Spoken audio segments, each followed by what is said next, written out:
Welcome to the deep dive. Today, we're diving into a subject that's, well, it's both fascinating and deeply unsettling. Yeah. The rise and fall of the Third Reich. You've given us selections from William L. Shirer's The Rise and Fall of the Third Reich. Right. It's a Pulitzer Prize-winning account, Oh, yeah. considered essential reading on this period. It's a monumental work. Yeah. And it really offers some incredible insights into how such a regime could come to power. Exactly. And that's kind of our mission here today, isn't it? To understand how Hitler and the Nazi Party, they went from this fringe group to architects of one of the darkest chapters in human history. Yeah. So we're going to trace their ascent to power, their grip on Germany, and ultimately how it all came crashing down. But let's start at the beginning with Hitler himself. Okay. Shirer paints this really vivid picture of his early life, marked by poverty, a strained relationship with his father, Right. and an almost obsessive fascination with German nationalism. You have to wonder how much of his later ideology was shaped by those early experiences. Right. That sense of resentment, Yeah. yearning for belonging. Exactly. And it's interesting because Shirer mentions that Hitler dreamed of being an artist. Oh, wow. Yeah. Rejected traditional paths, spent his days wandering the streets of Vienna, absorbing all sorts of ideas. Vienna in the early 20th century was a hotbed of intellectual and political ferment, Oh. It's where Hitler really solidified his core beliefs, that fervent German nationalism, the hatred for democracy and Marxism, Right. and of course the deeply disturbing anti-Semitism, fueled by all sorts of conspiracy theories about Jewish people. And this is where things get really interesting because Shirer points out that Hitler was heavily influenced by the writings of certain German philosophers, particularly Fichte and Hegel. Right. Now, most people wouldn't necessarily connect those names with Nazism. No, not at first glance. But when you delve into their work, you start to see some troubling parallels. Both Fichte and Hegel were proponents of this idea of the German Volk, this kind of mystical national spirit, Yeah. And they saw the state as the embodiment of that spirit. Well, War, for them, wasn't something to be avoided, necessarily. It was a test of national strength, a way to prove German dominance. so in a way, they were providing the intellectual framework for Hitler's extreme nationalism. Yeah. And his belief in the need for a powerful leader, one who was unbound by conventional morality. Remember, both Fichte and Hegel were writing in the wake of the Napoleonic Wars, a time of upheaval and uncertainty. They saw the need for a strong, unified Germany. Right. And their ideas, though distorted by Hitler, resonated with that yearning for order and stability. Then, of course, comes World War I. Right. Another turning point for Hitler and for the world. Right. And Shirer doesn't shy away from the horrors of the trenches. The sheer brutality of that conflict. Yeah. Hitler volunteered for the German army, so he experienced it firsthand. And it seems to have deeply affected him. His hatred intensified, particularly towards those he saw as enemies within the Jews and the Marxists. Right. He clung to that stab-in-the-back myth, the idea that Germany hadn't truly lost the war, but had been betrayed by internal enemies. Right. This was a widely held belief in post-war Germany Yeah. and would play right into Hitler's hands. It's chilling to think that this myth, this refusal to accept responsibility for the war, would become such a powerful tool for him. So the war ends. Germany's in chaos. And Hitler finds himself in Munich, Yeah. a city teeming with political unrest. He's surrounded by socialist and communist movements, which, given his already well-established hatred for those ideologies, must have been infuriating to him. He was deeply disturbed by what he saw as the disintegration of German society.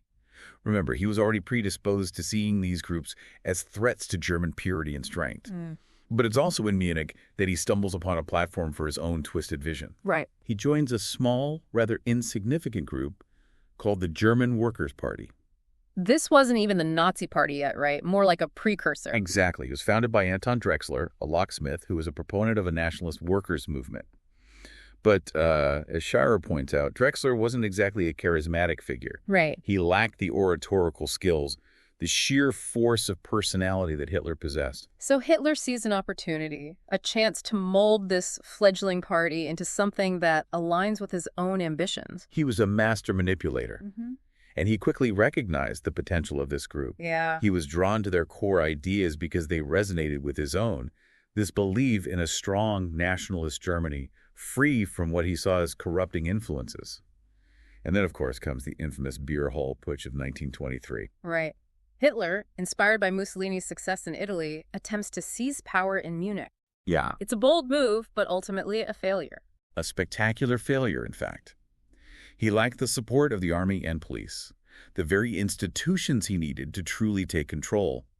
But even in failure, as we know, Hitler found a way to turn things to his advantage. His trial and imprisonment gave him a national platform, didn't it? Exactly. A chance to spread his ideology to a wider audience. Exactly. He became a martyr in the eyes of many. And his message of resentment, nationalism, and the promise of restoring German greatness, it began to resonate with a population that was increasingly disillusioned and desperate for change. Right. And while in prison, he writes Mein Kampf, outlining his twisted vision for the future of Germany. And this book, as disturbing as it is, really provides a blueprint for what's to come.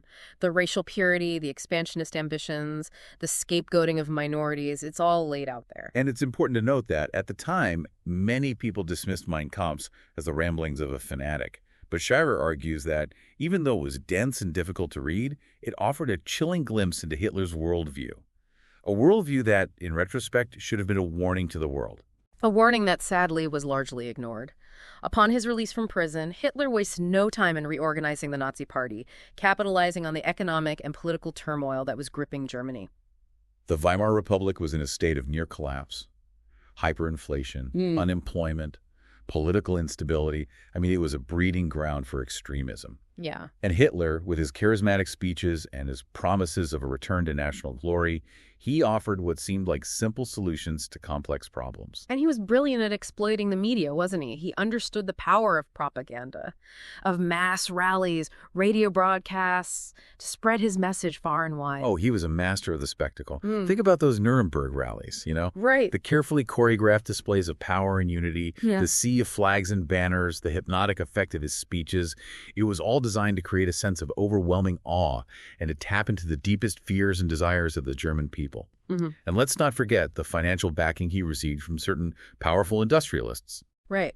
Figures like Fritz Thyssen, who saw Nazism as a bulwark against communism and a way to crush the labor movement. These weren't just fringe elements anymore. This was a movement gaining traction among some of the most influential figures in German society. And that's a crucial point to consider, isn't it? Hitler was able to tap into a deep vein of resentment and fear, not just among the masses, but also among those in positions of power. And it's this convergence of factors, the economic crisis, the political instability, the rise of extremism, and the enabling support of certain powerful individuals that paved the way for Hitler's ultimate seizure of power. And we'll delve into that pivotal moment, the burning of the Reichstag and the passage of the Enabling Act, which effectively handed Hitler dictatorial powers in the next part of our deep dive. A turning point, not just for Germany, but for the world. Stay with us. Yeah. Welcome back to the deep dive. We left off with Hitler securing dictatorial powers through the Enabling Act. Yeah. A truly chilling moment in history. Indeed, a pivotal turning point marked the transition from a fragile democracy to a totalitarian state. It seems almost unbelievable, doesn't it? How quickly the institutions of a democratic society can be dismantled. How easily people can be persuaded to surrender their freedoms in exchange for the promise of security and order. A stark reminder of the fragility of democratic values and the need for constant vigilance. But Hitler's consolidation of power wasn't just about legal maneuvering. It was also about ruthlessly eliminating anyone who might challenge his authority. Shirer details this period with chilling precision. Right, and one of the most infamous events of this period is the Night of the Long Knives, a brutal purge that targeted not only Hitler's political rivals, but also those within his own party. Yeah. It seems almost paradoxical, doesn't it, to eliminate those who helped Gunlow to power. It speaks to Hitler's insatiable thirst for control and his deep-seated paranoia. The Sturmabteilung, the SA, led by Ernst Röhm, they had become too powerful for Hitler's liking. They were a paramilitary force, often violent and unpredictable. They represented a potential threat to his newly acquired authority. So he saw them as a liability, a threat to his own ambition. Exactly. And he used this purge to eliminate not only Rome, but also other political opponents, including former Chancellor Schleicher, figures who might pose a threat within the Nazi Party itself. The message was clear. There would be no tolerance for dissent, no sharing of power. And this purge, I imagine, sent shockwaves through German society. Must have solidified the sense of fear and intimidation that the regime was cultivating. A reign of terror, carefully orchestrated to crush any potential opposition. And it paved the way for Hitler to assume even greater power with the death of President Hindenburg in 1934. Right, that's when he combined the offices of president and chancellor, assuming the title of Führer, the supreme leader. It was a masterstroke of political manipulation. He used Hindenburg's death to his advantage, presenting himself as the natural successor, the only one who could guide Germany through these turbulent times. But what's even more insidious is that he manipulated Hindenburg's political testament, which actually contained some criticism of his leadership, to make it appear as an endorsement of his claim to absolute power. And of course, the army, sworn to uphold the Constitution, pledged allegiance to him. So all the checks and balances, all the safeguards of a democratic system, gone. What did that mean for everyday life in Germany? Oh. Germany was swiftly transformed into a police state. Organizations like the Gestapo and the SS, the Schutzstaffel, were given free rein to terrorize the population. To silence any form of dissent, they operated outside the bounds of the law, using intimidation, torture, and imprisonment to enforce conformity. It's hard to even imagine living under such a regime. The constant fear, the suspicion, the knowledge that anyone could be targeted for the slightest perceived infraction. And that was the point. You see, to create an atmosphere of fear so pervasive that people wouldn't even dare to think about resisting. Freedom of speech, freedom of the press, freedom of assembly, all gone. The judicial system was corrupted, civil rights abolished, and concentration camps were established to imprison those deemed enemies of the state. It's a chilling reminder of how easily the veneer of civilization can be stripped away, how quickly a society can descend into barbarity. And it's important to remember that this transformation wasn't just the result of brute force. It was also about the skillful manipulation of public opinion, the use of propaganda to create a climate of fear and hatred, to scapegoat minorities, and to glorify the state and its leader. Right. And Shirer talks a lot about the role of Joseph Goebbels, the minister of propaganda, in shaping the Nazi narrative. Goebbels was a master of persuasion, a true believer in the power of propaganda to mold public opinion. He understood that controlling the flow of information, shaping the narrative, it was crucial to maintaining control. He used every tool at his disposal: mass rallies, radio broadcasts, films, newspapers, even art and literature, to promote the Nazi ideology. It was about creating an alternate reality, wasn't it? Exactly. A world where up was down, black was white, where truth was whatever the regime said it was. Exactly. And it was frighteningly effective. Goebbels was able to tap into the anxieties and resentments that were simmering beneath the surface of German society, to channel them toward a scapegoat, and to present Hitler as a savior, the only one who could restore Germany to its rightful place in the world. And let's not forget the younger generation, the children who were indoctrinated from a young age to believe in the Nazi ideology. The Nazis understood the importance of shaping young minds, of instilling their values in the next generation. Organizations like the Hitler Youth and the League of German Girls played a central role in this process. On the surface, they seemed like wholesome youth groups, promoting physical fitness, outdoor activities, a sense of camaraderie. But underneath it all was a sinister agenda of indoctrination. They were taught to revere Hitler, to embrace the ideals of racial purity and national superiority, to prepare themselves to serve the state. It was a form of brainwashing, designed to create a generation of loyal and obedient followers. And what's striking is that even as Hitler was consolidating his power internally, he was already setting his sights on expansion, on achieving his vision of a greater German empire. His ambitions were no secret. He had laid them out quite clearly in Mein Kampf. He believed that Germany was destined to rule over Europe, to establish a new order based on racial hierarchy and military dominance. And he was methodically defying the Treaty of Versailles, rebuilding the German military, preparing for war. And the Western powers, particularly Britain and France, seemed either unwilling or unable to recognize the danger. There was a sense of appeasement, a belief that if they gave Hitler what he wanted, he would eventually be satisfied. But it was miscalculation, a fatal underestimation of his ambitions. Each concession only emboldened him, making him more confident that he could achieve his goals without serious opposition. So internally, he's tightening his grip on power, creating a totalitarian state, while externally, he's maneuvering on the world stage, testing the limits of what he can get away with. And this brings us to the annexation of Austria in 1938, the Anschluss. a bloodless victory that fulfilled Hitler's long-held dream of uniting all German-speaking people under one flag. It seems almost surreal, doesn't it, that he was able to accomplish this without firing a shot. He used a combination of threats and propaganda to pressure the Austrian government into submission. He appealed to the sense of shared German identity, playing on the fears of communism and promising economic prosperity under Nazi rule. And the Western powers, despite their concerns, did nothing to stop him. It was a clear sign, wasn't it, of their weakness, their unwillingness to confront Hitler's aggression. And emboldened by the success, he then set his sights on Czechoslovakia, demanding the Sudetenland, a region with a large German population. This led to the infamous Munich Agreement, a desperate attempt by Britain and France to appease Hitler by ceding the Sudetenland to Germany in exchange for a promise of peace. A promise that, as we know, was utterly worthless. It was a catastrophic misjudgment, a betrayal of the Czech people, and it only served to embolden Hitler further, convincing him that the Western powers were weak and divided, unwilling to stand up to him. And from this point on, it seems the slide toward war becomes almost inevitable. The stage is set for the outbreak of World War II.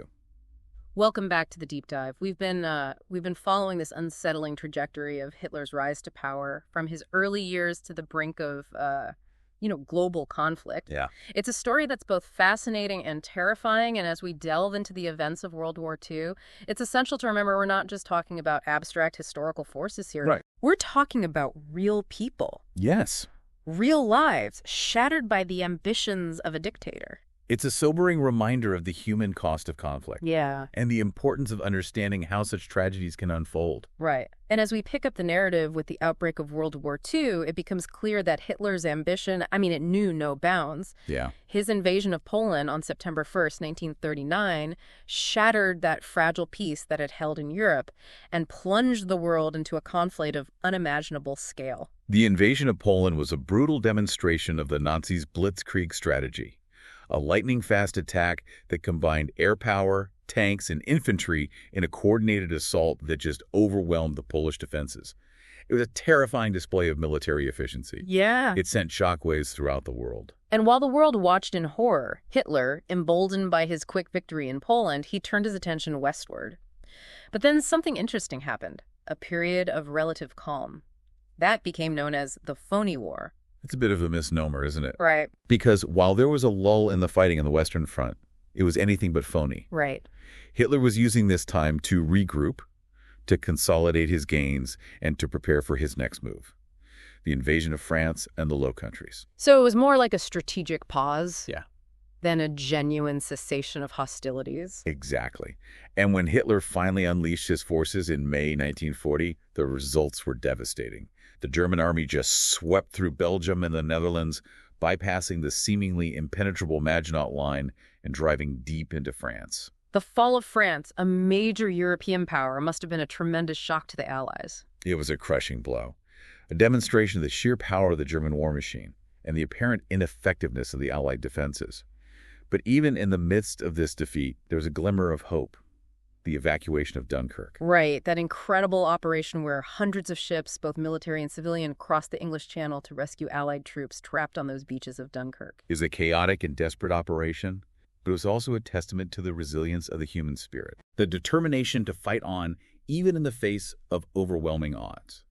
And it's interesting, Shirer points out that even after these stunning victories, Hitler seemed genuinely surprised that Britain wasn't willing to negotiate peace. He seemed to believe that with France out of the picture, Britain would see the futility of continuing the war.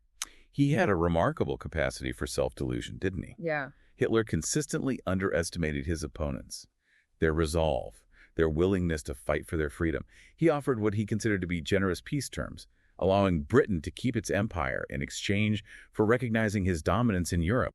It seems almost absurd in retrospect, doesn't it? As if he couldn't comprehend that Britain might choose principle over expediency. He failed to grasp the depth of British resistance, the determination to fight on even when the odds seemed insurmountable. And of course, with Winston Churchill at the helm, a man who embodied that fighting spirit, there was never any real chance that Britain would surrender. So the war continued. And Hitler, frustrated by Britain's refusal to yield, made what many consider his most fateful decision, the invasion of the Soviet Union in June 1941. Operation Barbarossa, a massive gamble That would ultimately prove to be his undoing.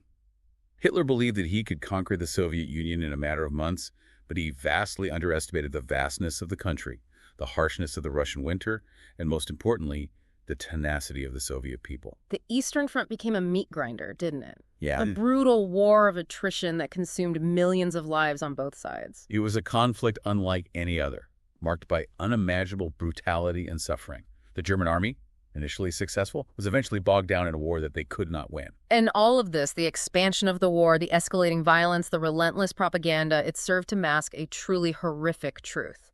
The systematic extermination of Jews, Roma, homosexuals, and other groups deemed undesirable by the Nazi regime. The Holocaust, a crime against humanity that stands as a stark reminder of the depths of human depravity. Yeah. And the dangers of unchecked power. It's a chapter in history that we must never forget, never allow to be repeated. Shirer's book doesn't shy away from the horrors of this period, detailing the construction of the extermination camps, the cold-blooded efficiency of the Nazi killing machine, the complicity of those who carried out these orders. It's a difficult read, but an essential one. It forces us to confront the uncomfortable reality that ordinary people, caught up in the tide of extremism, blinded by hatred, can become perpetrators of unspeakable acts. And as the war dragged on, the tide began to turn against Germany.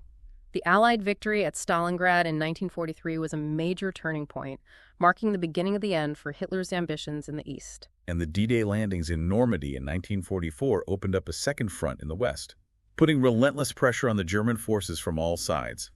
The Nazi war machine, once seemingly invincible, was slowly being ground down. So how does it all end? The final collapse of the Third Reich? By 1945, Germany was facing defeat on all fronts. The Red Army was advancing from the east, the Allied forces from the west. Berlin was under constant bombardment. Hitler, holed up in his underground bunker, refused to accept the reality of the situation, clinging to the delusion that he could still somehow snatch victory from the jaws of defeat. A classic case of a dictator's hubris, blinded by his own propaganda, unable to see the truth. On April 30th, 1945, with Soviet troops closing in, Hitler committed suicide in his bunker, along with his wife, Eva Braun. It was a fitting end, perhaps, for a man who had brought so much death and destruction to the world. And with his death, the Third Reich crumbled. Germany surrendered unconditionally on May 7, 1945, marking the end of the war in Europe. A day of victory, but also of profound sorrow for the millions who had perished in this conflict. So what can we take away from this deep dive into the rise and fall of the Third Reich? What lessons can we learn from this dark chapter in human history? Well, for me, it's a reminder of the dangers of unchecked power, the seductive allure of nationalism and scapegoating, the fragility of democratic institutions in the face of extremism.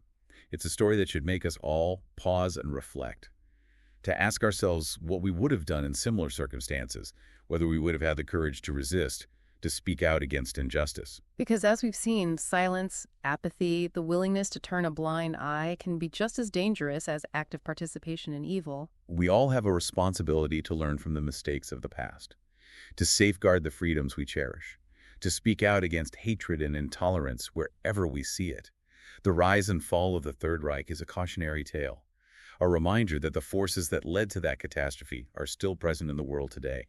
We must remain vigilant, informed, and engaged if we are to prevent history from repeating itself. A powerful message, and a fitting end to our deep dive. Thanks for joining us.